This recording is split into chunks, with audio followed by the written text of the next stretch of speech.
शिक्षकों के महंगाई भत्ता के 58% पर फंस गया पेच। बिना 7वां वेतनमान का मिलना असंभव।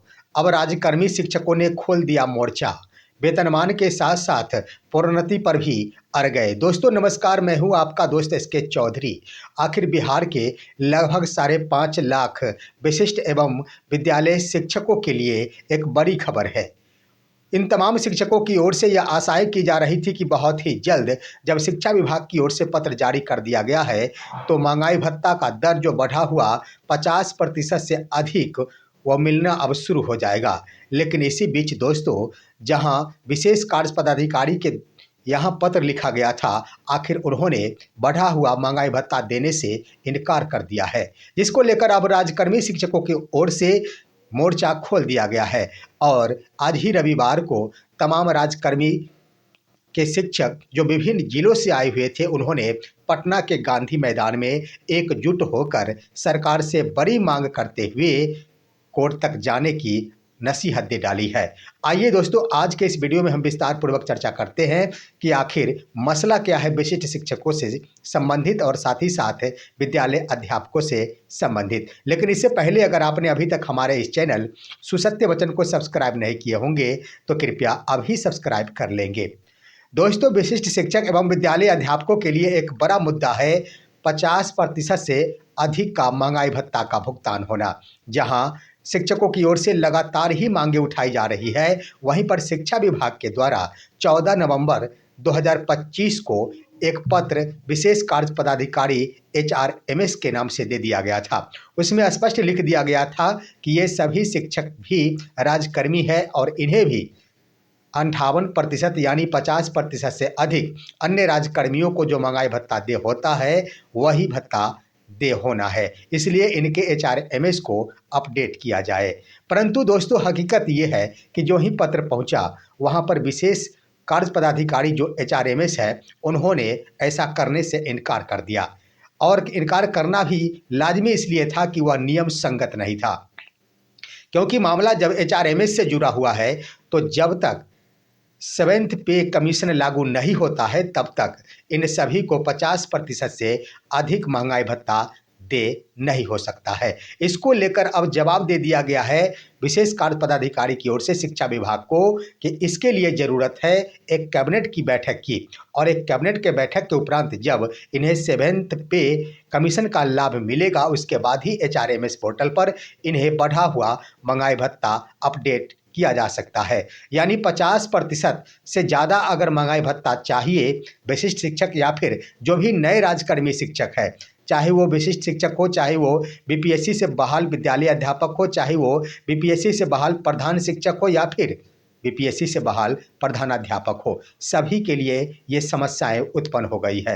अब दोस्तों, यहाँ पर सरकार के ऊपर निर्भर करता है कि कैबिनेट की बैठक बुलाए और कैबिनेट के बैठक के उपरांत जब इन्हें 7th पे कमीशन का लाभ देंगी उसके बाद ही इन्हें बढ़ा हुआ महंगाई भत्ता भुगतान किया जा सकेगा। लेकिन सवाल उठता है उससे पहले कि आखिर इनका पे स्ट्रक्चर क्या होगा। अगर 7th पे कमीशन का लाभ दिया जाता है तो इन शिक्षकों को कौन सा वेतनमान दे होगा, इसके लिए नया पे मैट्रिक्स लागू करना होगा। और 7th पे कमीशन का मतलब ही होता है दोस्तों, राज्यकर्मी बना दिए गए हैं तो हर हाल में राज्यकर्मी वाला ही वेतनमान इन्हें देना होगा। इसको लेकर जो ही शिक्षकों को यह खबर मिली, तमाम बिहार के कई जिलों के शिक्षक, जिसमें पटना जिला के शिक्षक, शेखपुरा जिला के शिक्षक, सीतामढ़ी जिला के शिक्षक इत्यादि जिलों के शिक्षकों ने रविवार को पटना के गांधी मैदान में एक बैठक की।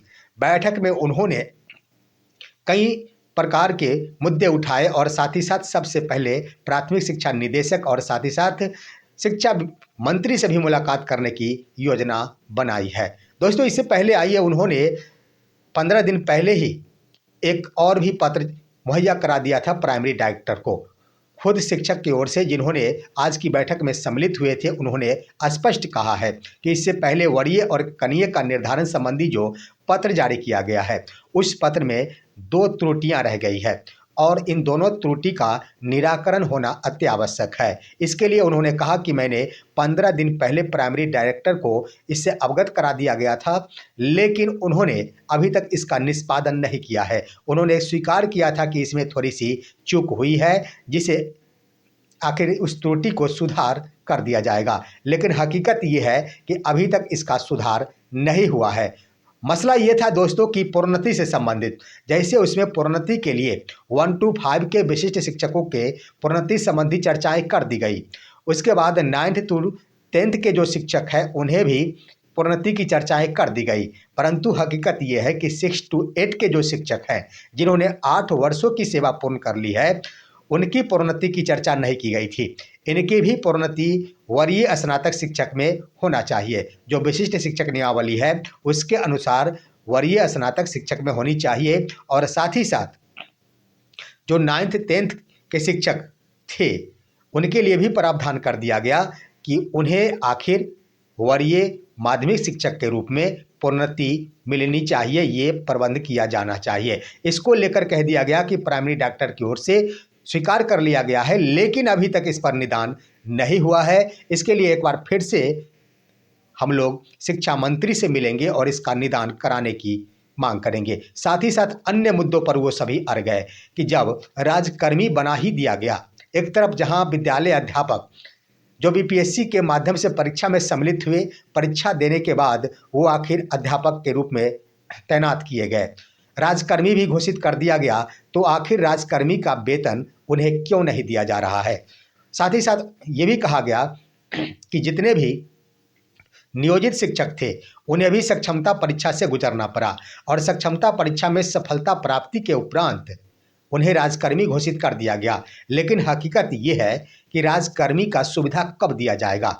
शिक्षकों की ओर से कहना था कि जब राजकर्मी बना दिया गया है तो बिहार सरकार के कोई भी पदाधिकारी हमें ये बता दे कि हमें कौन सा वेतनमान दिया जा रहा है। स्पष्ट रूप से उन्होंने चुनौती पेश करते हुए कहा कि मैं सरकार से आग्रह करता हूं कि सरकार के कोई भी शिक्षा विभाग के पदाधिकारी या फिर कोई भी बड़े पदाधिकारी हो, वो स्पष्ट करके बता दे कि बिहार के जितने भी राजकर्मी शिक्षक हैं उन्हें कौन सा वेतनमान दिया जा रहा है।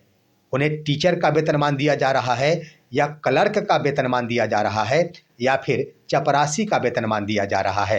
वास्तव में दोस्तों उनके सवालों में दम था, क्योंकि इसका जवाब कोई भी पदाधिकारी नहीं दे पाएंगे। इसका मुख्य कारण यह है कि जो भी वेतनमान का निर्धारण किया गया है, जो भी विद्यालय अध्यापक हो, विशिष्ट शिक्षक हो, या फिर प्रधान शिक्षक, प्रधानाध्यापक हो, उनके लिए इंडेक्स का निर्माण किया गया है, वह एक अलग तरीके का है। वह बिहार के किसी भी राजकर्मी से मैच नहीं करता है। साथ ही साथ 7th पे के अनुसार यह लागू नहीं है, तो इसके आधार पर इन शिक्षकों को सुविधाओं से वंचित होना पड़ रहा है, जिसका उन्होंने कहा है कि अविलंब ही इसका निदान होना चाहिए। साथ ही साथ उन्होंने कहा कि अगर राजकर्मी बनाया जा रहा है तो यहाँ पर शिक्षा विभाग को सोचना होगा, और सोचने की बातें उन्होंने ये कह डाली है कि यहाँ पर कुछ और वेतनमान नहीं, समान काम के लिए समान वेतनमान का लाभ मुझे मिलना चाहिए। उन्होंने कह दिया कि भले ही राज्य सरकार या फिर कोई और पदाधिकारी कहेंगे कि सुप्रीम कोर्ट से ये लोग केस हार चुके हैं, लेकिन उन्होंने कहा कि ये कह सकते हैं, और साथ ही साथ उन्होंने एक प्रूफ दे दिया कि जब भी सुप्रीम कोर्ट से नया आदेश पारित हो जाता है तो पूर्व का वो आदेश अमान्य हो जाता है।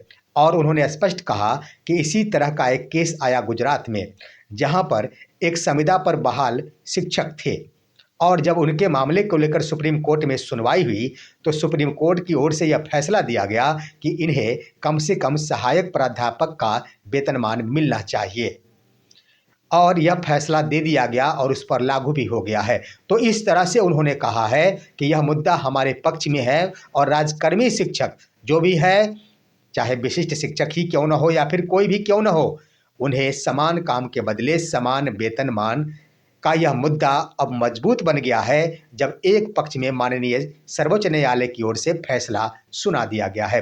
तो इस आधार पर शिक्षकों ने तैयारी कर ली है कि अगर शिक्षा विभाग के पदाधिकारी, शिक्षा मंत्री, साथ ही साथ सरकार अगर हमारे मुद्दों पर विचार नहीं करती है, हमें राजकर्मी बनाकर राजकर्मी वाले तमाम सुविधाएं से हमें लैस नहीं किया जाता है। हमें 58% महंगाई भत्ता का लाभ नहीं दिया जाता है। हमें प्रोन्नति जल्द नहीं दिए जाते हैं। जो भी वर्षों से कार्यरत शिक्षक हैं उन्हें वरीय स्नातक या फिर वरीय माध्यमिक शिक्षक में प्रोन्नति नहीं दी जाती है। तो इसके लिए हम कोर्ट का दरवाजा खटखटाएंगे। यानी दोस्तों एक तरह से कह दिया जाए तो वो खास तौर पर जो भी शिक्षक बैठे थे उनमें अधिकांशतः शिक्षक विशिष्ट शिक्षक थे और विशिष्ट शिक्षकों को आखिर गुस्से में आना भी मजबूरी बन जाती है, क्योंकि 1 साल गुजर गए। पहले तो राजकर्मी बनाने के लिए एक एक पैतरे अपनाए गए। उससे पहले भी शिक्षकों को दक्षता परीक्षा से गुजरना पड़ा था। उस समय भी बातें चली थी कि इनके लिए कुछ खास सरकार सोचेगी, लेकिन नहीं सोचा गया। सक्षमता परीक्षा देने के बाद जब राजकर्मी घोषित कर दिए गए तब भी शिक्षकों ने सोचा कि मुझे खास सुविधाएं से लैस करेगी सरकार। लेकिन हकीकत यह है दोस्तों कि आज जिन समस्याओं से वो गुजर रहे हैं उन समस्या से जो नियोजित शिक्षक है वो भी नहीं गुजर रहे हैं। आज की तारीख में नियोजित शिक्षकों का वेतन का भुगतान 58% महंगाई भत्ता के साथ हो रहा है। उनका बढ़ा हुआ आवास भत्ता के साथ वेतन का भुगतान हो रहा है। लेकिन विशिष्ट शिक्षक हो या फिर विद्यालय अध्यापक हो चाहे प्रधान शिक्षक हो, इन सभी को 50% से ज़्यादा महंगाई भत्ता नहीं मिलने की उम्मीद है।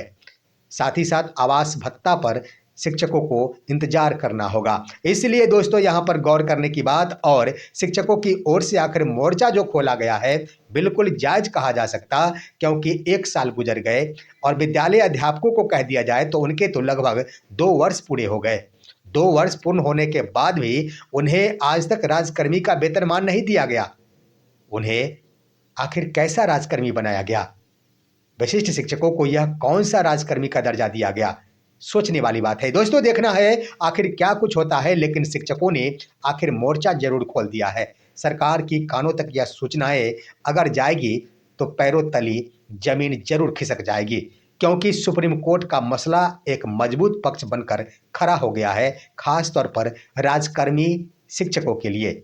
यह है आज की खबर। इन मुद्दों पर आप क्या कहना चाहेंगे? अपनी राय कमेंट के माध्यम से दीजिए। हमारे इस वीडियो को ज़्यादा से ज़्यादा लाइक और शेयर कीजिए, और अब दीजिए अपने दोस्त को इजाज़त। हम फिर मिलेंगे आपसे अगले वीडियो में। तब तक के लिए नमस्कार।